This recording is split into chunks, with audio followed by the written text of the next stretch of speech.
서로 우리 메리 크리스마스 합시다. 메리 크리스마스.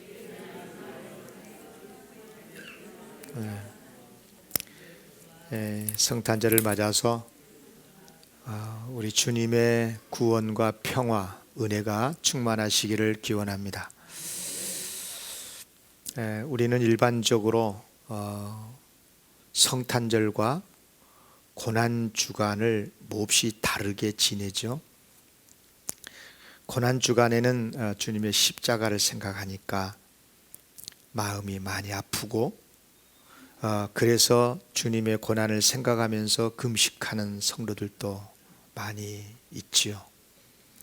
반면에 성탄절은 주님께서 태어나신 날이니까 아기 예수님의 탄생을 축하하면서 기뻐하고, 금식이 아니라 잔치를 하고, 고난주간에 떡을 만들어서 나누어 준 것을 본 적이 없고, 성탄절에는 오늘 또 떡이 있어요.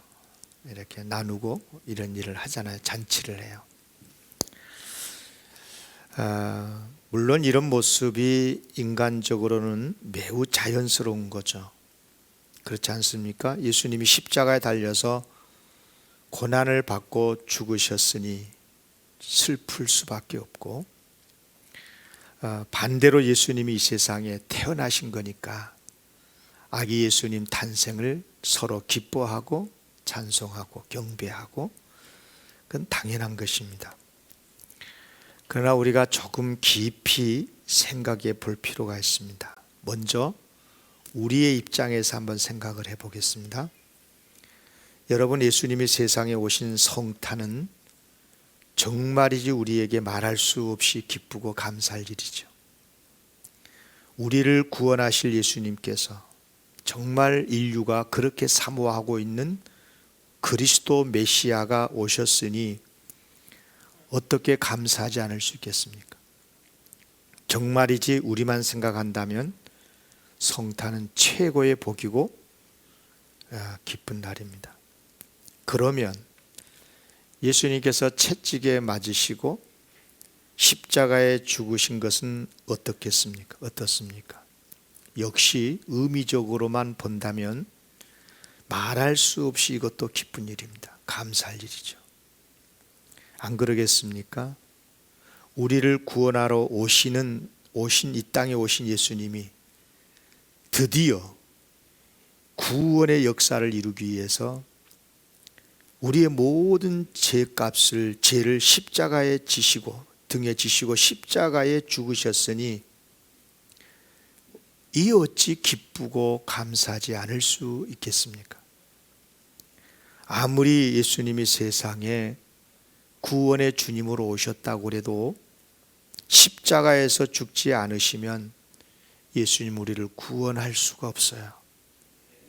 그러니까 우리 입장에서만 본다면 성탄도 주님의 십자가의 고난도 말할 수 없는 축복이고 기쁜 일인 거죠. 그런데 예수님의 입장에서 한번 생각해 보겠습니다. 성탄절이 예수님께 기쁜 날일까요? 성탄이 뭐예요? 성탄절이 무엇입니까? 하나님이 인간이 되어서 이 땅에 오신 날이죠. 요한복음에 의하면 말씀이, 영원하신 말씀이, 말씀 한마디로 천지를 창조하셨던 그 하나님이 인간의 몸을 입고 오시는 그날이 성탄이거든. 하늘의 영광을 버리고 낮고 낮은 이 땅을 선택해서 오신 날이 성탄절. 그러니까 성탄은 예수님이 높아지시는 날이 아니고 낮아지시는 날이에요. 그것도 정말 비천한 인간이 되신 것 아니겠어요? 그리고 비천한 인간으로 온갖 고생을 다 하시다가 나중에는 죄인이 되어서 십자가에서 죽으시려고, 그래서 태어나신 날이에요. 그러니 성탄이 예수님에게 기쁜 날일까요? 네. 그래요. 예수님은 하나님의 신분에서 인간이 되셨어요. 그리고 인간이 되신 다음에는 십자가에서 죽으셨습니다. 그렇다면 여러분, 하나님이 인간이 되신 성탄과 인간이 되신 다음에 십자가를 지신 것 중에서 어느 것이 더 많이 희생이 된 겁니까? 어느 것이 더 많이 내려간 것입니까? 어느 것이 더 비천하게 된 것입니까? 예. 영광의 하나님이, 하늘 보좌의 주인이신 하나님, 성자 하나님이 낮고 낮은 인간이 되신 그날, 이날이야말로 가장 비천하고 가장 낮아지시는 사건이 아니겠습니까? 그래요. 성탄은 예수님 입장에서 보면 너무도 슬프고 너무도 큰 비천이고 고난인 거죠. 그러니까 성탄이 됐든 십자가에 돌아가신 사건이 됐든 예수님께는 고난이고 예수님의 입장에서는 비천해진 것이고 말할 수 없이 아픔의 사건이라는 것입니다. 그렇다면 우리는 성탄절에도 고난주간처럼 울어야 되고 슬퍼해야 되고 금식을 해야 되는 것입니까? 결코 그렇지 않습니다. 이유를 찾아보겠습니다. 그것이 무엇일까요? 예수님이 이 세상에 오신 이유가 무엇이었어요? 오기 싫은데 억지로 오신 겁니까? 결코 그렇지 않았어요. 기꺼이 오셨어요. 기쁨으로 오셨어요. 인류를 향하신 하나님의 크신 사랑을 담고 그리고 우리를 구원하시려고 하는 큰 원대한 사랑의 마음으로 기쁘고 즐겁게 기꺼이 오셨어요. 비록 비천함과 고난의 자리로 오셨지만 예수님이 그토록 원하시는 인류 구원의 하나님의 뜻을 이루기 위해서 오셨기 때문에 성탄은 예수님께 말할 수 없는 영광이고 기쁨이고 축복이었다 그 말입니다. 그런데 중요한 사실은 예수님의 십자가 고난의 사건도 사실은 같은 의미를 가진다는 거예요. 무슨 말이냐? 결코 예수님은 억지로 고난받으신 게 아니에요. 오히려 자원해서 예루살렘으로 가셨어요. 때가 참에 가신 거죠.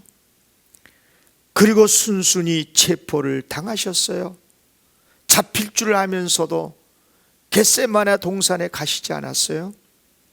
그리고 십자가의 고통을 통해서 우리 예수님이 그토록 원하시던 인류 구원을 이루셨기 때문에 예수님은 그 고통도 기꺼이 기쁘게 받으셨던 거죠.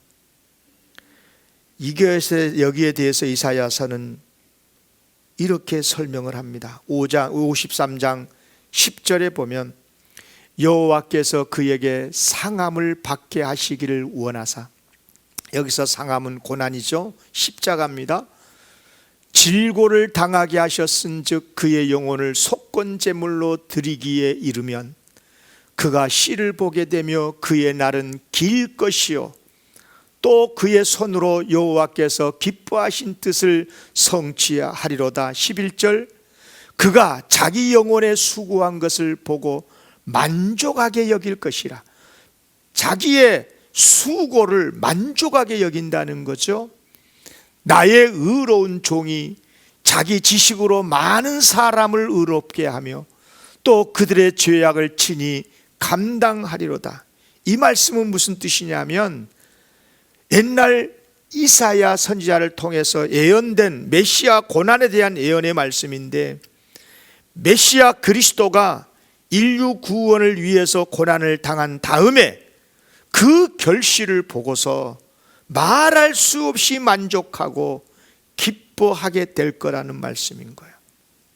과연 예수님은 그래서 십자가에서 죽으시며 마지막 숨을 거두시기 전에 다 이루었다, 다 만족한다, 감사하다, 행복하다, 다 이루었다라고 말씀을 하신 거예요. 구원의 성취를 만족해 하신다는 뜻이에요. 그렇습니다. 우리 예수님은 고난을 단순히 고난으로만 보지 않으시고 인류 구원을 위한 사역으로 보셨고, 그래서 예수님은 고난도 기꺼이 기뻐하셨더라는 거예요. 물론 고난 그 자체는 고통스러운 거예요. 진통이 있고 말할 수 없는 아픔이 있는 거죠. 목숨을 잃어버린 거니 말할 수 없는 고통 아닙니까? 그러나 그 고통이 괴로움과 슬픔이 아니라 기꺼이 받으실 만한 기쁨이요 보람이었다는 거예요.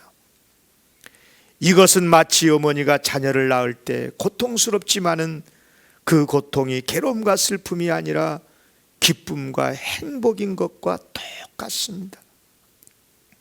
결국 예수님께는 성탄도 십자가 사건도 다 고난이면서 동시에 다 기쁨이었다는 거예요. 할렐루야. 우리에게도 마찬가지입니다. 의미적으로 보면 성탄이 얼마나 기쁜 날이에요. 우리를 구원하여 주시기 위해서 이 땅에 하늘의 영광을 버리시고 예수님이 오셨으니, 구원자로 오셨으니 얼마나 기쁘고 그야말로 메리 크리스마스죠.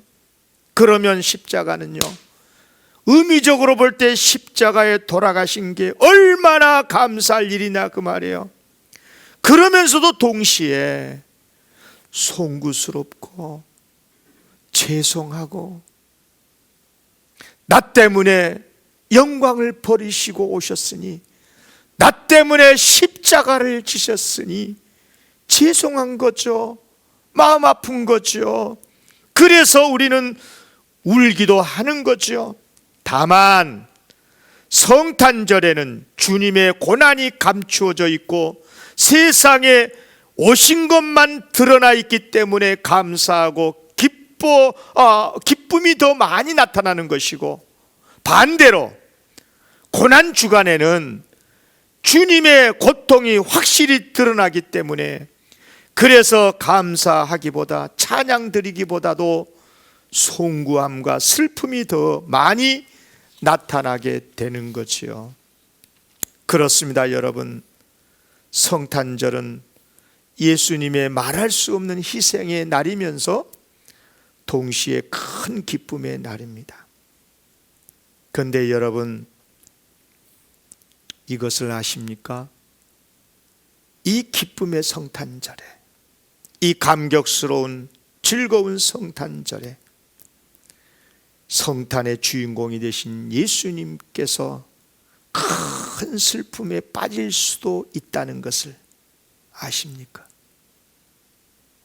왜 성탄절에 예수님께서 큰 아픔을 가질 수도 있다는 말인가? 이 좋은 날에 언제 그러시겠습니까? 사람들이 예수님을 영접하지 않고 거절했을 때, 그렇지 않겠어요? 예수님은 오직 우리를 구원하시려고 스스로 큰 희생을 결단하고 오셨어요. 그러면서도 당신의 희생으로 사람들이 구원받을 것을 생각하면서 기뻐하셨어요. 기꺼이 그래서 오신 거예요. 그런데 이 세상 사람들이 예수님을 영접하지 않고 거절한다면, 그래서 예수님의 성탄과 십자가의 죽음이 무의미한 것이 되어버린다면 얼마나 마음 아픈 일이겠어요. 이런 거예요. 병들어 죽어가는 아들이 있어요. 그 아들을 지켜보는 아버지 노심초사, 아들을 살릴 수 있는 것이 비결이 없을까? 아들을 살릴 수 있는 명약 드디어 찾았습니다. 그런데 문제는 약값입니다. 약값이 너무 비싸요. 너무 비싸요. 집을 팔아야만 살 수 있어요. 어떻게 했을 것 같습니까? 아버지는 기꺼이 집을 팔아서 약을 삽니다. 아들을 살 수만 있다면 그렇게 하는 거지요.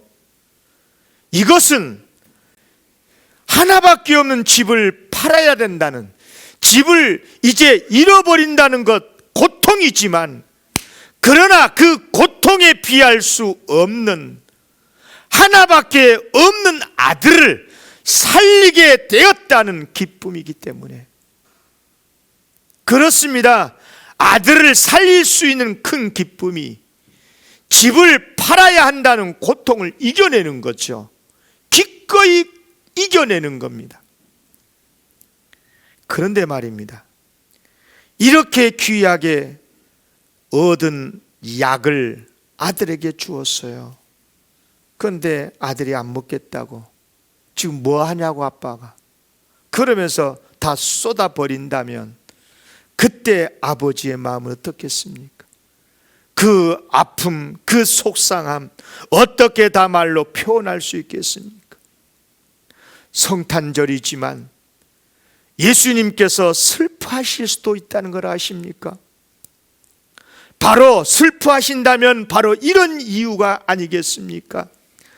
하늘 영광 성자 하나님께서 어떻게 이 낮고 낮은 비천한 세상에 오실 수 있었겠습니까? 이유는 한 가지, 죄로 말미암아 죽어가는, 멸망당해 가는 인류를 구원하시려고, 인류를 구원하시는 그 기쁨이 세상에 내려오는 고통보다 비교할 수 없을 정도로 컸기 때문에, 그래서 감사함으로 기꺼이 주저함 없이 이 세상에 오셨고, 그날이 성탄이고, 그리고 기꺼이 십자가에 죽으신 것이 아니겠어요? 그런데 말입니다, 그런데 구원을 받아야 될, 주님의 구원의 약을 먹어야 될 우리가 받아들이지 않는다. 누가 뭐라 했어요? 누가 죽으라고 그랬어요? 그게 나하고 무슨 상관인데요? 누가 집 팔으려고 그랬어요? 예? 아빠는 왜 그렇게 헛수고했어요? 헛고생해요? 만약에 그런다면 얼마나 아버지가 아프시겠냐 그 말이에요. 얼마나 우리 하나님이, 얼마나 우리 예수님의 고통이 크시겠습니까? 그러므로 정말로 이 성탄절이 성탄의 주인공이 되시는 예수님께 진짜 기쁨이 되려면 한 가지밖에 없어요. 정확하게 해야 되는 거예요. 그 예수님을 영접해야 됩니다. 아멘입니까? 예수님을 구주로 믿어야 되는 것입니다. 아멘. 그런데 이 믿음을 구체적으로 세분하면 두 단계로 나눌 수가 있습니다. 영상 첫 단계는 뭐냐? 예수님을 나의 구주로 인정하는 거죠. 사실 이것이 가장 중요한 거예요. 우리를 구원해 주시기 위해서 이 땅에 오신 예수님을 주님으로 영접해야, 메시아로 영접을 해야 이 일이야말로 하나님께 가장 큰 기쁨이 되지 않겠습니까? 왜 그렇습니까? 누가복음 19장 10절, 인자가 온 것은 뭐 하러 왔다고요? 잃어버린 자를 찾아서 구원하기 오십니다. 우리는 아버지 하나님 앞에 죄 때문에 잃어버린 자가 됐었던 거예요. 그런데 죄로 말미암아 잃어버렸던 우리를 찾아서 구원해 주시기 위해서 예수님이 오셨기 때문에 그 예수님을 나의 구원자로, 나를 구원해 주시는 분으로 인정을 하는 것이 가장 중요한 거죠. 두 번째 단계 믿음이 뭐냐? 이제 삶으로, 실제 내 삶에서 그 예수님을 구세주로 인정을 하고, 그리고 그분을 따르고 순종해야 되는 거예요. 실제로 많이 보면 예수님을 인정한다고 그러면서 말은 그러지요, 삶으로는 인정하지 않은 사람이 많이 있어요. 참으로 안타까운 거죠. 우리가 정말 예수님을 나의 구원의 주님으로 영접했다면 실제 삶에서도 예수님을 인정하고 예수님의 말씀을 따르는 게 마땅하지 않겠습니까? 또 아직 모르는 사람들에게도 예수님을 소개하고 예수님께로 인도해서 그들도 예수님을 영접하도록 그렇게 하는 것이 진짜 이웃사랑 아니겠습니까? 특히 성탄절에 예수님 오셨네, 구원의 예수님 오셨네 기뻐하며 찬양을 당연히 해야 되되, 또한 주님의 이름으로 사랑을 베풀고 복음을 전하고, 특히 코로나로 인해서 고통받은 우리의 이웃이 있지 않습니까?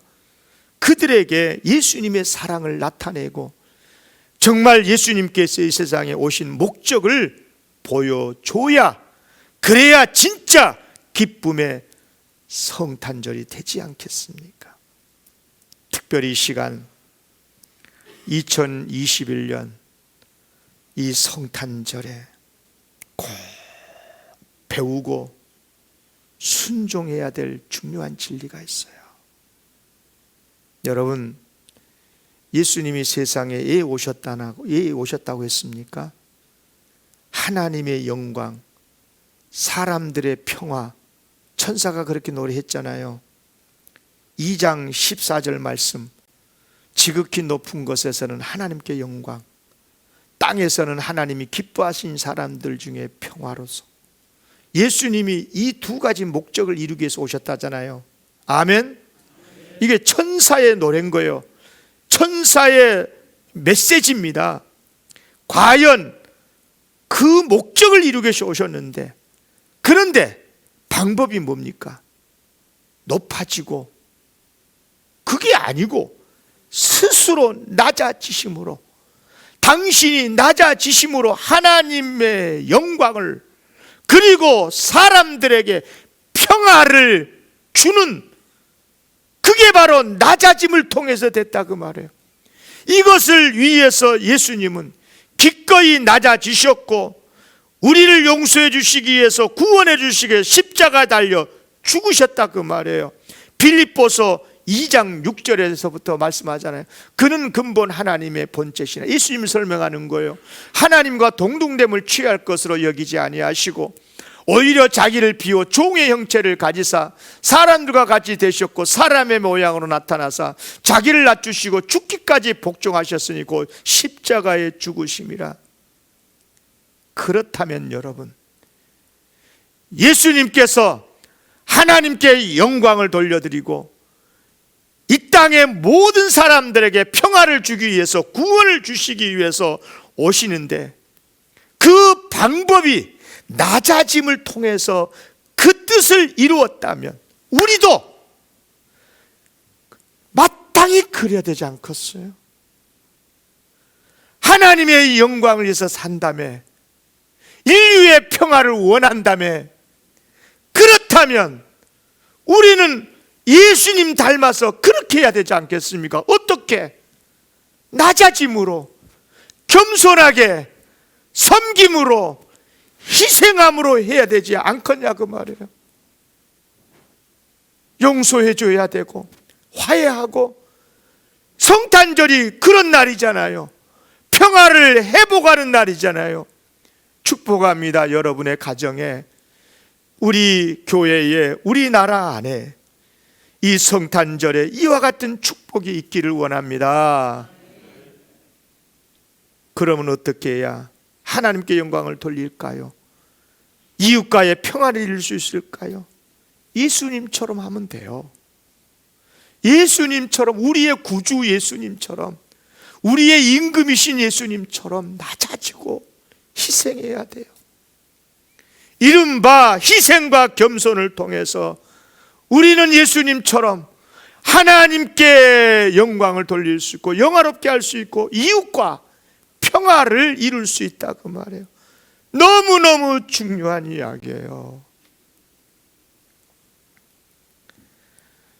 기독교가 타락했다는 게 뭡니까? 그리스도인이 타락한 건 뭐예요? 무엇이 죄 짓는 거예요?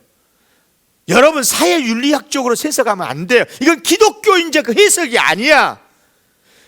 기독교가 타락한 것은요, 기독교라 그러면서, 기독교인이라 그러면서 높아지는 게 타락한 거예요. 높아지려고 하는 게. 예? 기독교인이라 그러면서 희생이 아니라 죽이려고 하고, 어떤 세력 만들어가지고 싸워서 이기려고 하고, 이게 기독교가 타락한 겁니다. 기억하셔야 되는 거예요. 기독교는 그런 게 아니야. 기독교는 그런 기독교가 아니에요. 그것은요,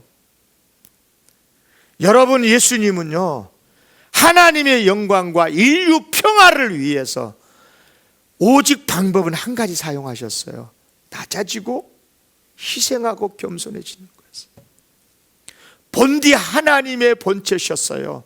하나님의 영광의 주님이셨었어요. 그러나 인류 구원을 위해서 낮아지고 종의 형체를 가지시고 사람이 되셨고 십자가에 죽으셨다잖아요. 그분을 예수로 믿는다면, 그분을 나의 주님으로 믿는 기독교가 왜 이렇게 교만해져요? 왜 이렇게 자꾸만 고개를 쳐들어? 이건 아닌 거거든. 지금 이 세상이 얼마나 고통 속에서 신음하고 있습니까? 정말이지 계속되고 있는 코로나 인해서 말할 수 없는 고통을 겪고 있어요. 그렇다면 이 성탄절에 우리는 하나님의 영광과 이웃과의 평화를 위해서 내가 희생해야 되지 않겠습니까? 내가 가진 것을 희생할 수 있으면 좋겠다. 내려놓을 수 있는 것, 그것이 무엇입니까? 없는 것을 내려놓으란 말이 아니야. 예? 가난한 말이 아니에요. 바보 되라는 게 아니에요. 배우지 말란 게 아니에요. 예? 지리지도 못난 사람으로 살란 말이 아니에요. 기독교인은 가진 자예요. 하나님의 복을 가진 자예요. 아멘. 하나님의 평화를 가진 자예요. 기독교는 자유를 가진 사람이에요. 기독교는 누구보다 민주를 가진 사람이고요.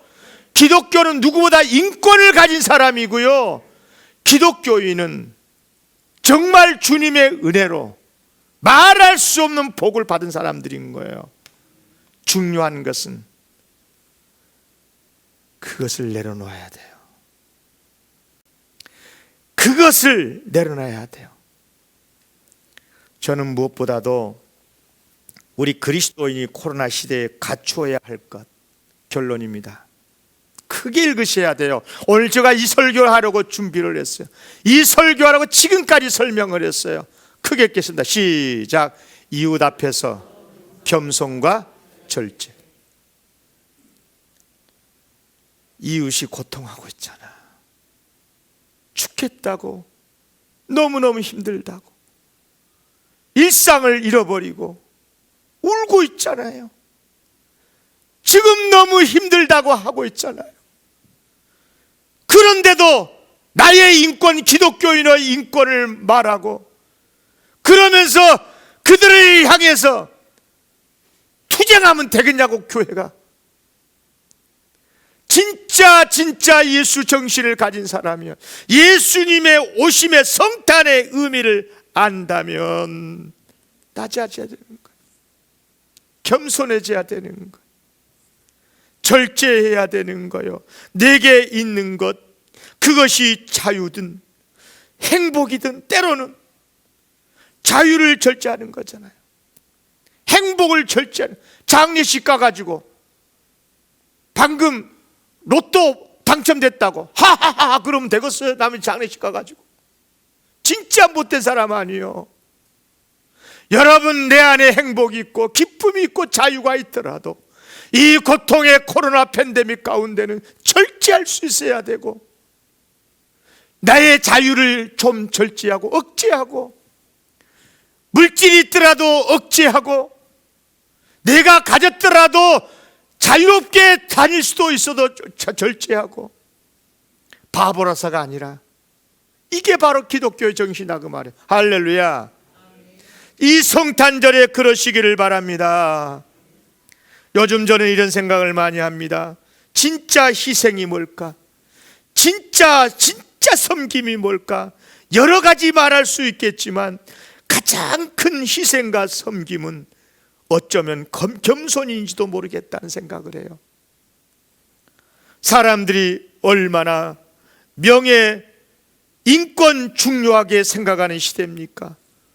나의 인권에 대해서 누구라도 조금이라도 침해한다 싶으면 도무지 못 견뎌하고, 인권 훼손시켰다고 학생 인권, 어른 인권, 부모 인권, 자식 인권, 목사 인권, 교인 인권, 너나 할 것 없이 다 인권. 인권이 얼마나 중요합니까? 옛날에는 그 말을 명예라고 그랬어요. 명예나 인권이나 같은 말 아니요. 그 사람들의 권리 아니겠어요? 명예를 중시해 줘야지요. 존중해 줘야지요. 그런데 내 인권, 내 명예는 중요하고 남의 인권, 남의 명예는 상관없습니까? 그건 아니지 않습니까? 한 사람의 인권은 중요하고 다수의 인권은 틀린 겁니까? 반대일 수도 있고요. 사랑하는 여러분, 우리 한 사람 한 사람이 내가 높아지려고 하지 말고 오히려 남을 높이고, 내 생각, 내 주장이 있고 내 명예, 내 인권이 있지만은 절제하고 희생하고 겸손해진다면 그럴 때 하나님께 영광을 돌리지 않을까요? 그럴 때 진정 이웃과의 다툼도 사라지고 진짜 평화를 이루게 되는 것이 아닐까요? 기억하십시오. 하나님의 정의는요, 죽이는 게 아니야, 살리는 것이 하나님의 정의입니다. 아멘. 이것만 알고 살아도 진짜 기독교인으로 바르게 삽니다. 하나님의 사랑은 살리는 거예요. 하나님의 정의는 살리는 거예요. 이렇게 하면 이 땅에 오신 예수님 정말 기쁘게 해드리게 될 줄로 믿습니다. 예수님께서 성탄의 희생과 고통에서 참 기쁨을 누리신 것처럼 우리도 이런 희생과 고통에서 참 기쁨을 얻게 될 줄로 믿습니다. 진심으로 이런 축복의 성탄절 되시기를 주의 이름으로 기원합니다.